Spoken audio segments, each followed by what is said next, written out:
What I want you to know is we've been through 3 teenagers. They were all very different. We've been through 3 preschoolers, 3 elementary, 3 middle, 3 high school. It was different with every one of them. Girls are very different from boys. The boys were very different from each other, and we learned all along the way. We are not perfect parents, and I do not have perfect children, and neither do you. But the scripture that I want us to focus on as we talk about these things today is 1 Timothy 6:20. And it says this, Timothy, guard what has been entrusted to your care. Turn away from godless chatter and the opposing ideas of what is falsely called knowledge, which some have professed, and in so doing have wandered from the faith. Grace be with you.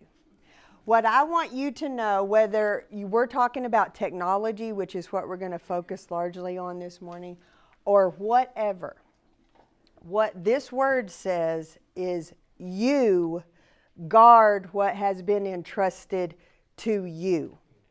Something that has happened along the way in parenting is we did get one message really clear, and that is that our kids need to be involved. And they do need to be involved. Your kids don't need to be hanging out playing video games for 5 hours every day, right? They need to be active. They need to have things that they're interested in. We need to be interested in their passions as well. But what has happened is our kids have become so busy that we've got kids going 14 different directions every day. We're going 14 different directions every day. Everybody is just trying to do the right thing as quick as we can. So when any situation presents itself to your family, we go, oh, you're giving your kids a cell phone when they turn 8. You are letting them group date in the 6th grade. Well, I guess that's what we do. So we do that. And we're not guarding what was entrusted to us. We're doing what Mr. Smith and Mrs. Jones are doing. And I can tell you, it ain't working out real good for Mr. Smith and Mrs. Jones, okay? So what you have got to put into practice in your home is when a situation presents, you need to take it to the Lord. And you need to ask Him, what do you want us to do in this situation? Something else that I want you to know is you can't be blackmailed by your kids. What I mean by that is my decisions have nothing to do with how they're going to react. I am not going to make a decision about a cell phone or anything else because I'm afraid you're going to throw a fit.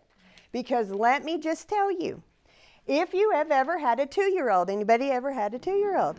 Okay, you've ever been to the grocery store and they want ice cream or candy, right? And you say no, and they what? Throw a fit. Well, here is a news flash. They do the same thing when they turn 16. But when they're 2, we feel like we can handle it. It's uncomfortable. It embarrasses me. Sometimes I have to take you out of the store, right? The fits are much uglier and much more personal when they turn 16. So what we do is, if I say no to that, she's going to act like that. I do not want her to act like that. So I don't say no. All right? So you cannot be blackmailed by your children. And the way that you avoid that is, if I am asking the Lord, can she have a 2-piece bathing suit? If He says no, then it really doesn't matter if she throws a fit or not, right? I'm being obedient to what the Lord is saying to my heart for you. So you can do whatever you're going to do. And I'm just going to go back over here and go, did you see that? She just threw a big fit. Now what? Right? And then I'm just going to come back and respond with whatever the Lord lays on my heart. Okay? But I'm going to parent out of my relationship with the Lord, not out of fear of how this teenager is going to respond. Right? The second thing that I want you to know is I don't want you to be afraid of having a teenager. Because how many of you don't have teenagers yet, but you're quickly approaching it? Okay, so people start saying, oh, Lord, Just wait till they turn 13. You haven't seen nothing yet, right? All of that. Our culture even says when they turn 13, we just kind of cover our eyes and take a deep breath and hold it and hope everybody's still alive at 18, right? That is absolutely a lie of the enemy, and it has the potential to steal the joy of parenting teenagers. I have had 3 teenagers. I have adored every one of them. I have never wished that they would graduate and move away. They literally are going to have to pry me off of the apartment porch in August when I take my last baby to College Station because I enjoy them. Now, they haven't always agreed with me. I haven't always agreed with them, but we work hard at having a good relationship. And I want you to also know that parenting is not about calling balls and strikes. If you're parenting, I don't care if they're 5 or 15, if all it is yes, no, that's a foul, woo, blow the whistle, you're out of bounds, I don't like that, you know, all of that.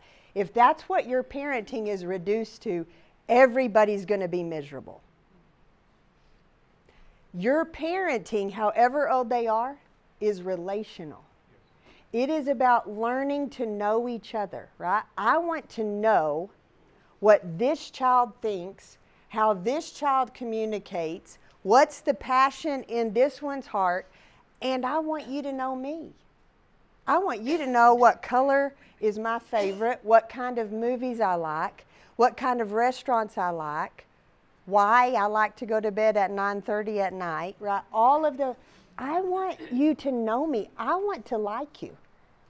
There were times driving down the street that I would remind my kids, hey, I like you and you like me, so let's get on the same team, right? But it is relational. There are times when I have to call balls and strikes. But as long as we clearly lay out this big open playing field and we establish the rules to this game, I don't want to have to deal with that. I don't want to be blowing the whistle all the time. I want to interact with you. I want to live life with you. That's how you build relationship, and it starts when they're little bitty, okay? So those of you that don't have teenagers yet, you're not thinking about these things too early. I don't care what topic we're talking about. It starts when they're 2, 3, 4, and 5. The next thing I want to say is respecting one another is almost number one thing, okay? What I mean by that is not that I'm trying to be my kids' friends or avoid being their parent. I think you are the parent. They need you to be the parent. But when I am interacting with my children, they are going to mirror how I act to them. So what that means is when my 2-year-old spills milk everywhere and I scream bloody murder and completely wig out, right? Then they learn when I get mad, things don't go my way, there's a mess, whoo, we just all scream and shout. Or when I let my 6-year-old call their siblings stupid, idiot, hit each other, shout, scream, right? What I'm doing is setting a pattern, and everything gets magnified when they hit about 15. So if your kids are allowed to shout at, speak disrespectfully to you or each other, when they're teenagers, your atmosphere at home is going to be chaos. And it's hard to reel it back in. There is no reason to lose control emotionally with your children. Now, do you want to? And I'm going to tell you, there's plenty of times that even right now with my 20 and 18-year-old, we will have a conversation, and then I go in the bathroom, put a towel over my face, bawl my eyes out, right? And sometimes scream into the towel. But I don't scream in the face of my child because I don't expect my child to scream in my face either. And they can disagree with me and they can make a case, but they can do it respectfully. And I will receive what they're saying and I will respond in a respectful way. And that is how you start step one at having a healthy relationship with your children. The last thing before we get into technology is, and this is a lot easier said than done, but as a mom and a dad, you must keep your word. Now, what I don't mean is that we sometimes don't do something and need to go back and change the decision, right? And there have been plenty of times where we've said, you know, yes or no to something, and the Lord has, you know, worked in our hearts, and we've had to go back and say, listen, I'm sorry. We don't like what we did here. We're going to reverse that.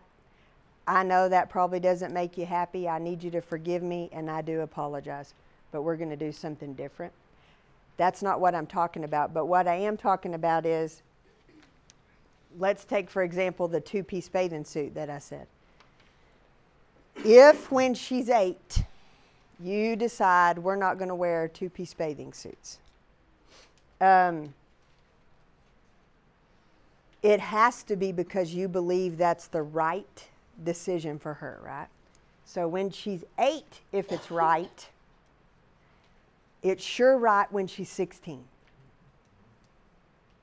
And I hope I can express this to you, but I see families over and over and over.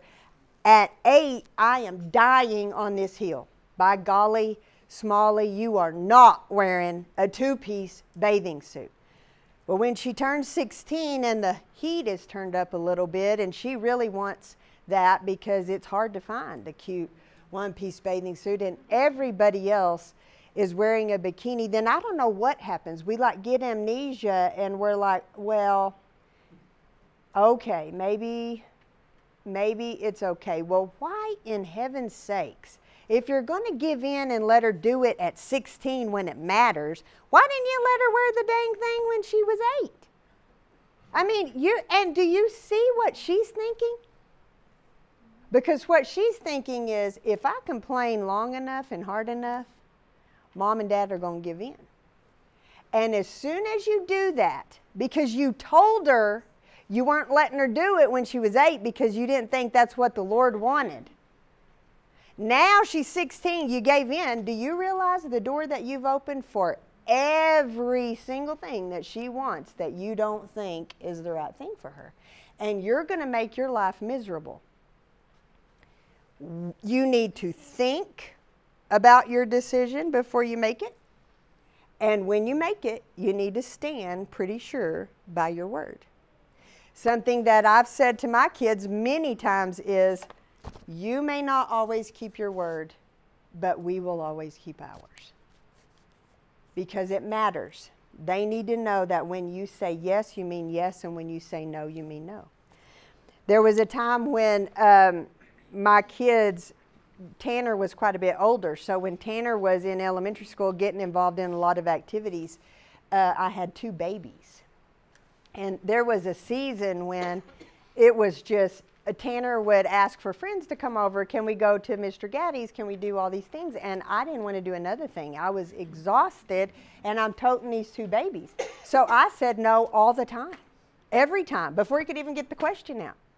And one day he came in and asked if something. I'm like, no, son, not today. And he left, and I just felt like the Holy Spirit said to my heart, why no? Why no?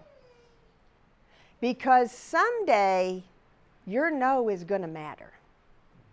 So when you say yes, you better say yes as often as you can, because your no needs to matter. And so we've done all kinds of dumb things and things that probably shouldn't have been done, but I have driven my kids to toilet paper their friends so many times I can't count it, because I think it is hilarious. And to watch them dive bomb under the bush, right, when a car passes by. And then the next morning we did go clean it up. I never left anyone's yard bad. But if I can say yes, I mean, if you want to go out in the backyard and roast marshmallows at 1 in the morning, I'm saying yes every time. Because when you want to go spend the night at that kid's house that I don't know, I'm saying no. And I need that to matter, right? So may your yes be yes and your no be no. And when you can say yes and have a lot of fun with your kids, you need to do it. lastly, I want to be sure I say this. And I know, and I also don't want to cause anybody to have an argument at lunch, because one of you thinks one way and one thinks the other way. I'm not saying you have to do anything like we did. And I know I sound like I don't know. I wish I could bring pictures of my kids up here, because I think you probably think that they're pasty white, bun in hair, you know, never had any fun. They're not. They're fun-loving, athletic. They do have some color to their face. Occasionally we let them outside. But I think spending the night with people is a bad idea. I don't care how old your kid is. For sure, if you're letting them spend the night at a house that has a son and a daughter, you need to think about that. And all that's going on right now of the Me Too movement and all of that, I'm saying that women should never be taken advantage of. But I'm also going to jump right out here and say that as the mother of 2 sons, I am more concerned that my sons could be falsely accused of something than I am that my daughter is going to be sexually assaulted. Because it doesn't matter what happens, it matters what gets said happened. Okay? So if you have a son and a daughter, we did not spend the night regularly. Mostly if it happened, it was people coming to my house. If Jake had friends spend the night, Maddie did not that same night, and Maddie slept in my room with me. And vice versa. If Maddie had friends spend the night, I slept out, Brian and Jake slept in our room. Not because I thought any of them would do anything, but you're not going to be able to say anything happened because I'm in the living room and Brian's in the bedroom with Jake. If you're letting your child go spend the night with people, something like that needs to happen too. Because I can't tell you the number of times that I am dealing with families because somebody spent the night with somebody and something happened and they're at my office. And this isn't those bad people that live on the other side of town. Okay? These things that I'm talking about don't happen to those other people. They happen to us. And it's because kids make dumb decisions. Okay? And some of them can be life-changing. One of the most scary and in-your-face attacks that the enemy right now is using against your family is technology. The statistics for horrible things happening on technology just continue to blow my mind. At Hope Choice, we have 20 employees. I can tell you that every day, all day, 3 to 4 of them are working on technology. What are kids looking at? What are the apps that they're using? What are they getting involved in? If we, with 4 or 5 of us at a time focused on it, can't keep up with everything, you, as mom and dad and 2 real jobs, probably can't keep up with everything either. We used to say and laugh about it, if you don't know how to use your phone, ask your 5-year-old, right? It's true, but it's not funny anymore. If you don't know more about it than they do, whatever it is, iPad, Netflix, your cell phone, their cell phone, if you don't know more than they know, you don't need to give it to them. You have to be educated on what you're allowing your kids to use, all right? 93% of boys under the age of 18 and 62% of girls under the age of 18. 93% of boys, 62% of girls say they struggle with some level of addiction to pornography. Admit it, right? 93% of boys admit it. Now, when I was growing up, I got my first cell phone when I got married. So we didn't have cell phones when I was growing up. And if someone wanted to look at something inappropriate, they had to go to one of those places outside of town, be bold enough to walk in there, look through it, pick out what you want, check out at the counter, and leave, right? And then you have these still shots that are very inappropriate and caused a problem. in the way that you think and perceive relationships. Now, we are giving our kids cell phones. Most common time that a kid gets a cell phone is 8 years old in the 2nd grade. They can see things on that cell phone that would blow your mind in a second. And they don't have to be looking for it. And I will tell you this, if they have access to Instagram or YouTube, and I don't care if you have filters on the thing, they have seen pornography, boy or girl, however old they are. If they have access to Instagram or YouTube, whether you're filtering it or not, they have seen pornography. I have dealt with so many little girls under the age of 10 who will come to my office because it's been discovered that they're looking at inappropriate things.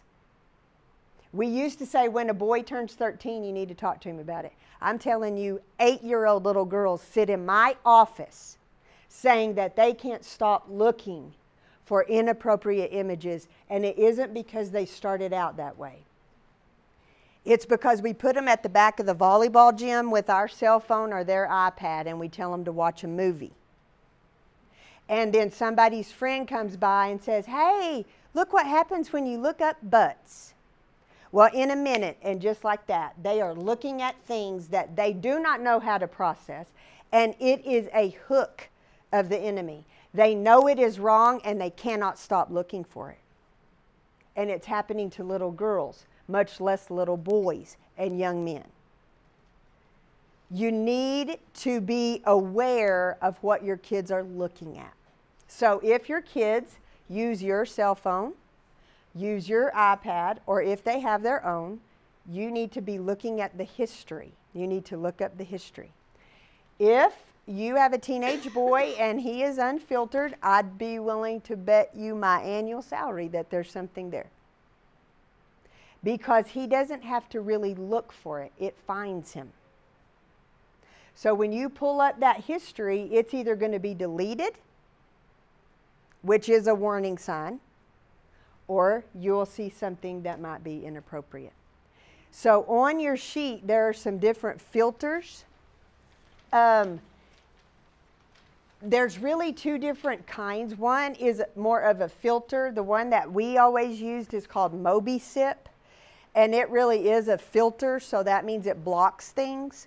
And everybody in my house had the same filter, okay? Now, I'm talking me, my husband, everybody's device, every device has these same filters. We have the same rules for everybody, my husband and I included. Because my husband and I need the filter too. And my kids need to see that we are all accountable, all right? So MobiSip, you set the settings like adult or preteen, or there's lots of different things. It will block whatever you tell it to block. And it's pretty serious, like Sears department store. My son was trying to buy parts for his mower. He couldn't get on Sears because they sell women's underwear, I think. I don't know, but it blocked him. So it's pretty serious blocking. The other one that we now use, and this started when Jake started school at A&M. He is pre-med. So his first semester of school, it was like every other day he's like, unlock the thing, I'm going to fail this test because it's anatomy, right? And he's like, I need to do my homework. So that was quite entertaining, yeah. But we now use what's called Covenant Eyes. That doesn't block anything. That is an accountability system. So what that means is you set up who's going to be your accountability partner. My husband and I have this as well. You just put in their email, who's ever your accountability person. It lets you look at any website, anything you want to pull up. But it emails at the end of the week a report to your accountability partner.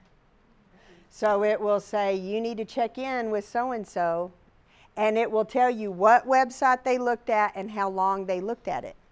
So, you know, there are pop-up things that happen, and it could pop up and it'll say 2 seconds this was there. Well, or it'll say 15 minutes they were looking at this website. So then you just have to have a conversation. Hey, I saw that. What was that? Okay. It does filter as well. It does filter as well? Yeah.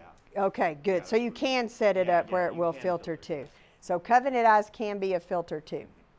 The other thing I want to be sure you know is whatever filter you use, you need to turn off Safari. You don't want Safari on at all for your kids. These filters act as the browser, okay? Turn off the Safari. You also need to disable their ability to add or delete apps. Because even if there's passcodes, you definitely want to be the one that has to put in the passcode. All of that is important, but you don't want them to be able to add things or take things off of the phone. Okay, that needs to be only you doing that.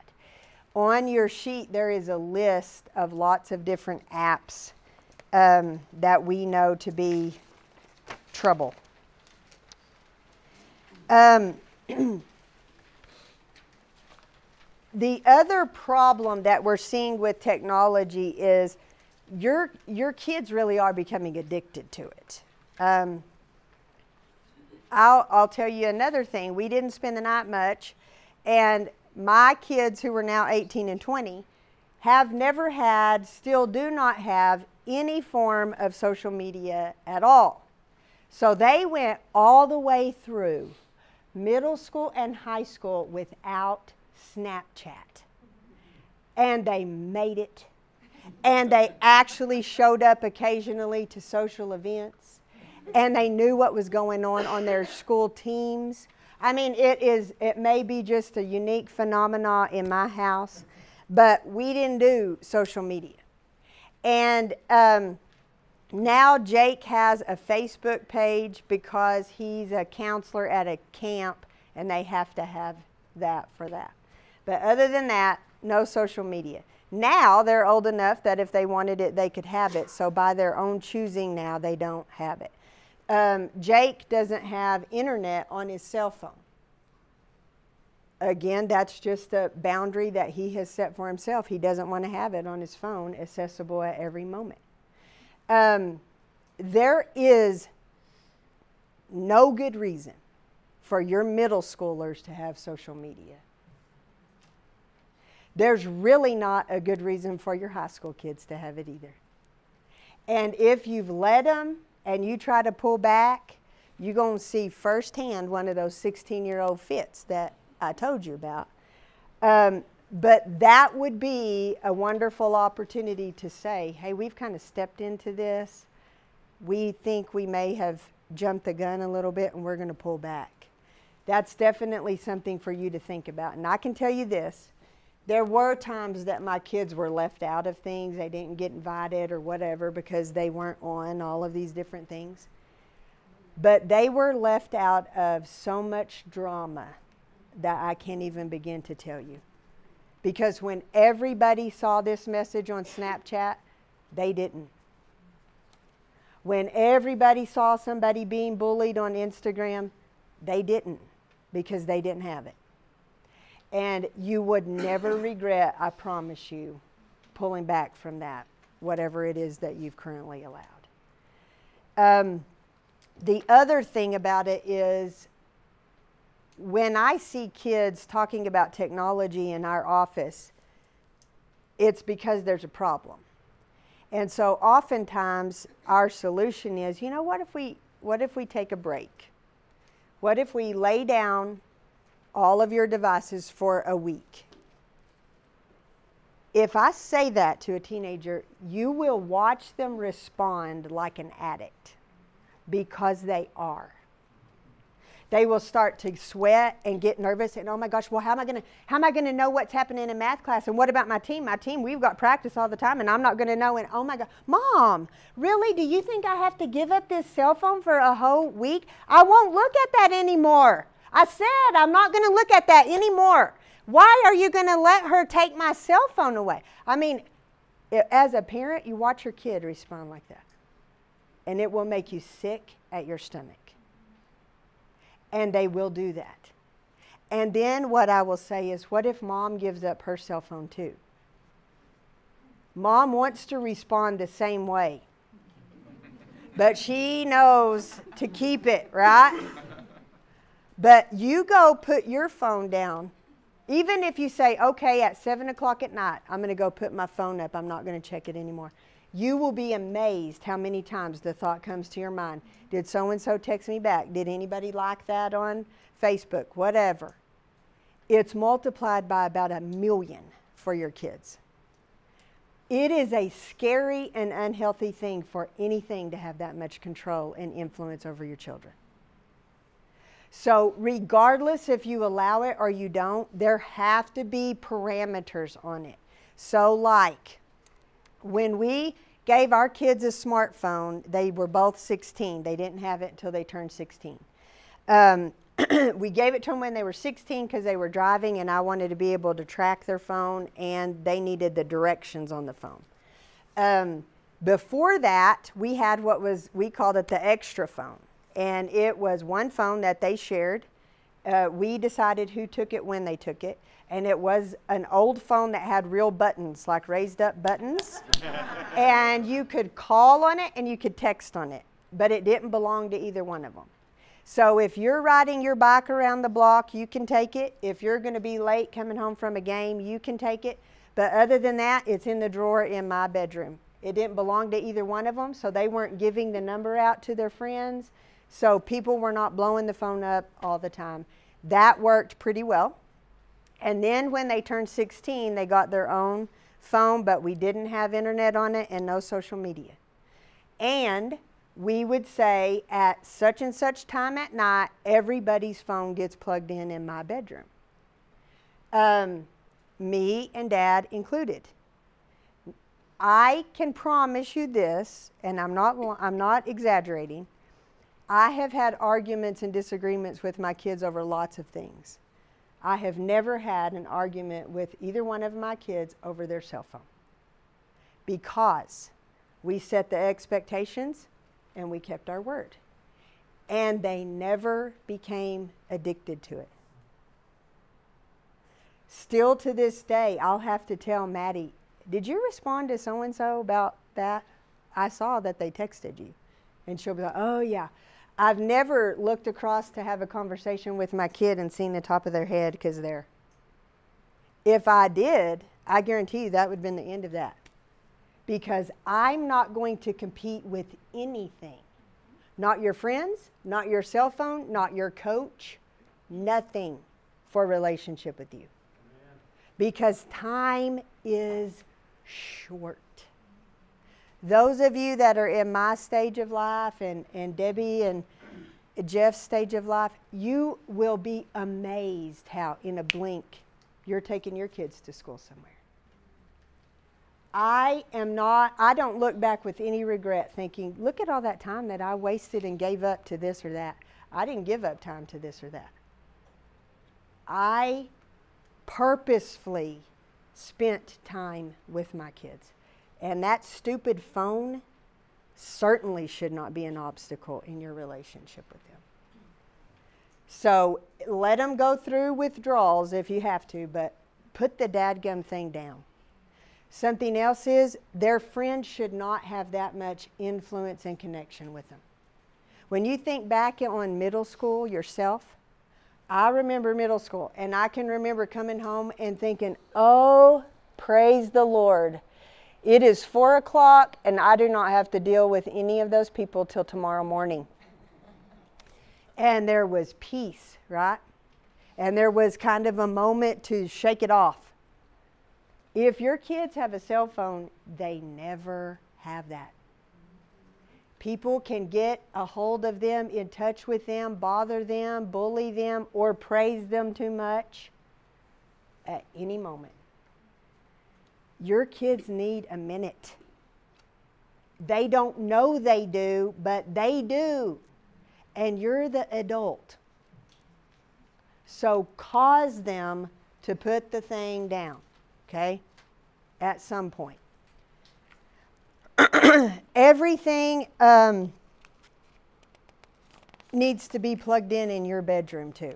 Computers, iPads, old computers that you forgot you had, cell phones, anything that connects to the internet, it needs to be in your bedroom. I promise you would laugh. We have a whole counter thing in my bedroom that has everything you could ever want plugged in there.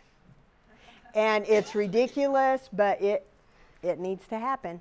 I can't tell you how many times I've had parents say something like this. You know what? I woke up at 1 o'clock in the morning to go to the bathroom, and I went down the hall, and guess who was up? She was in there on her cell phone. And I said, get off of your phone. It is 1 o'clock in the morning. She knows she's supposed to be off of that phone at 10. So I went back to bed. I woke up at 3. Guess what? She's still on the cell phone. Now, every one of you in here is like, first of all, hopefully, why did she go to bed with the cell phone in her room anyway? And second of all, when you caught her at 1, why in the world did you leave it in there? So because she's going to stay on it. So would you. If someone texts you at 1 o'clock in the morning, you're going to look. But we think our 13-year-old knows that at 10 o'clock she's supposed to plug her phone in and not look at it again until morning. You have to think with your smart brain, okay? And don't put your kids in a position to be tempted beyond what they can manage, okay? So don't leave it in there. All right, let me make sure I'm hitting all my points because I want you to be able to ask me questions. Oh, okay. I want to talk specifically about one app, and then I want you to ask me anything about anything. But Vine is going to be my example, but this is anything that has a hashtag, okay? So I was doing some things for work, and I was looking at Vine, and I saw a girl in middle school that I personally know. She had done a video on Vine. Do y'all know what Vine is? It's a, I'm talking about Musical.ly. I'm getting confused. Musical.ly, which is now called TikTok. All right. So this is like a music video that you lip sync to. So you use a popular song and you just do this lip sync video. All right. So that's what she was doing. And this song that she chose was terrible. She was about 8th grade at the time. And the language was bad, but she's lip singing all of these bad words. And if I was her mother, I'd have been totally wigged out over that. But it was all these bad words. But when it said the F word, she wouldn't lip sing the F word. She did this. So she would do all these words, and then on the F word, she would go. So when she posts her video, she puts whatever she said about the video, and then she said, #finger. Well, a hashtag, if you click on a hashtag, it will show everything that any person has ever hashtagged that same thing. So you have all these little 8th grade girls watching their buddy lip sync to this song. Click on #finger, and in a minute, these 8th grade girls are seeing things that you don't want to see today because they click on this hashtag. So there is a limit to what you're going to be able to protect and prevent. I don't care what filter or what you use, if you allow them to participate in these things. So you need to be wise. You need to be checking. You need to be, if they're on Instagram, you better be on Instagram and looking at their posts and their friends' posts. Because you need to know what they're seeing and what they're being exposed to so that you can at least have conversations about that. Okay? All right. Does anybody have any questions about anything? Can you share about when the kids would come to your house and where their phone would go, and then you going out at night with Taylor? Oh, yes. Okay. So we were the home where we wanted kids to come. So we were the ones that had the New Year's Eve party. I mean, I loved them all. I want them at our house. So we also had a rule that my kids turned their phones in at a certain time at night. So when you come to my house, you're now my kid, and you have the same rules. Because okay, let me say this. Do you know the reason why your kids don't take showers after athletics anymore at school? Because everybody has a phone, and they'll video it, take pictures of it, send it all over the place. We cannot safely let your kids shower at school, right? So I don't want you coming to my house to spend the night and thinking it's funny when somebody gets out of the shower and runs down the hall and you video them and then post it, hey, this happened at the Gibbs house, right? So at 8 o'clock at night, I had a basket. And I don't care if you're an 18-year-old boy or 16-year-old girl or who you are, your phone goes in my basket. And that basket is in my bedroom if you're spending the night. And guess what? They still came over. They still liked my kids. My kids still had friends. I had 5 of them over yesterday helping me move furniture. They're 20 now. If they spend the night, they'll probably still put their phones in the basket. But it didn't cause them to avoid us because they liked coming over because they actually interacted with people. Okay? So don't be afraid to lovingly continue with your kids' friends. Protect everybody as best as you can. The other thing is you have to be creative in building relationships with teenagers. And what we think is right after school or at dinner time, they're going to spill the beans. We're going to have these great deep conversations. And it does not happen like that. Those are the times that they're ready for you. Okay? And you're going to get the, it was fine, Mom. Why do you have to ask me 50 questions, right? All that. But if you can shock them and catch them off guard, it will go a long way, and they really do want relationship with you. So some ideas would be wake them up and take them to Starbucks before, not Starbucks, I don't like Starbucks, somewhere, before school, and just have some one-on-one time. Or pick up lunch and go meet them and sit in the parking lot at their school and have lunch with them. My very favorite idea, and my kids would say their very favorite thing we ever did, started when my oldest son was 14, and we were not communicating well. And I was just like, God, help me to get on the same page with him. And so I had this idea, and I set my alarm for 2 o'clock in the morning, and I got up and put blankets in the dryer. And then when they got warmed up, I went in and woke him up. And of course, the first time he's like, oh, good Lord, lady, you know. And I wrapped him up in this blanket, and we went out in the front yard, and we laid down in the grass. And we laid there for about 20 minutes, and I remember just laying there looking at the stars and saying, wow, son, look at this. Like, God opened this up for us to just lay here and go, wow, you're awesome. And you're this big, and I'm this big. And we didn't talk about his grades. We didn't talk about the fact that his room was a mess. But we spent time at 2 o'clock in the morning when the rest of the world was asleep.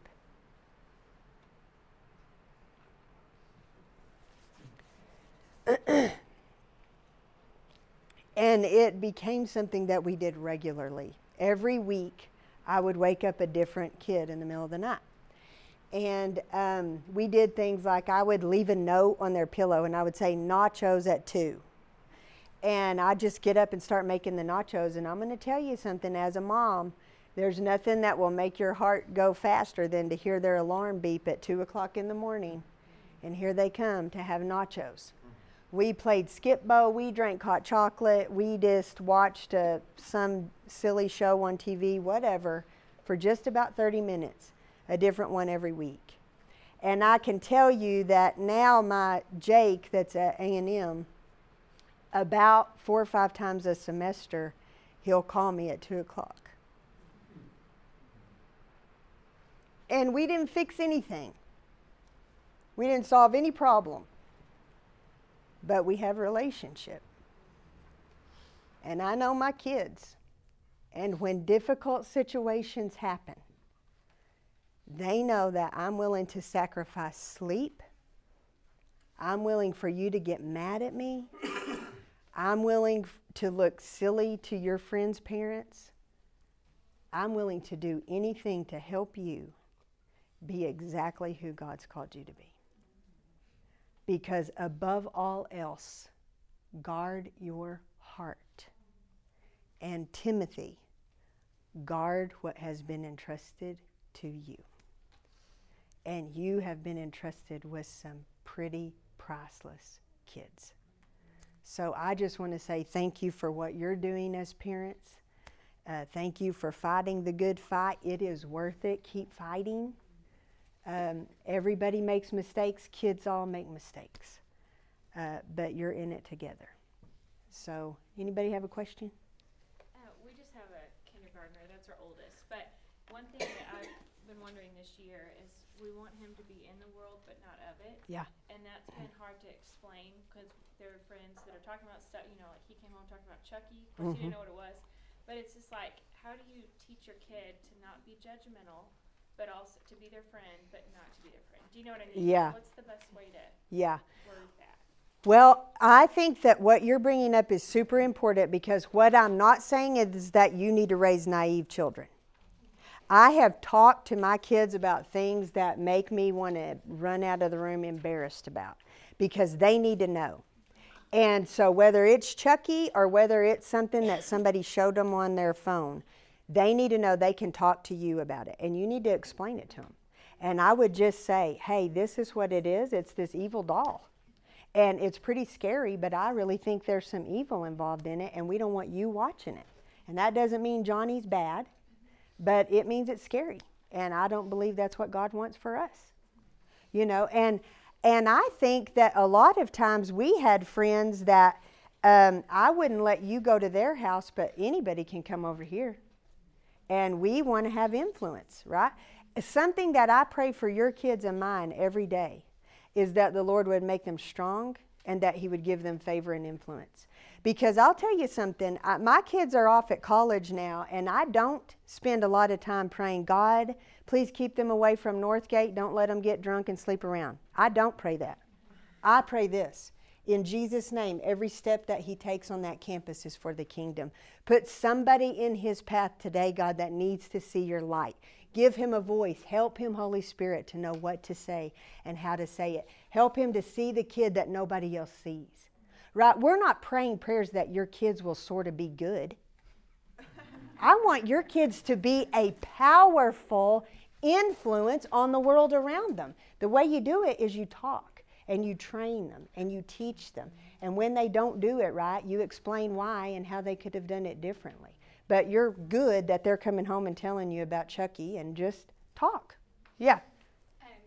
This is more of a comment than a question, that I know that our girls went through Pearls and Chosen. Yeah. And that was such an integral thing for us because, when with your first child, you don't know what you're doing. With your second child, you thought you knew what you're doing and you really didn't. Yeah. More dangerous. That's right. And so I just think that those are resources too, that when we as a village start to raise our children and have people influence them that hold our same values, Mm-hmm. I think that that's important because a lot of times it's stuff that we never would have thought of to talk about, or we grew up very conservative and thought, we don't talk about that ever. Right, right. But it opened up conversation and gave us kind of a voice to be able to. So she's talking about mentoring programs that we do at Hope Choice. And it is we have 8 to 12-year-old groups, 13 to 19-year-old groups, and then college age groups. And it basically will bring up some of these topics that just makes it a little more easy for you to talk about it at home. Out of time. I'm the bad guy. All right. I got to cut this All off right. or Andrew's going to get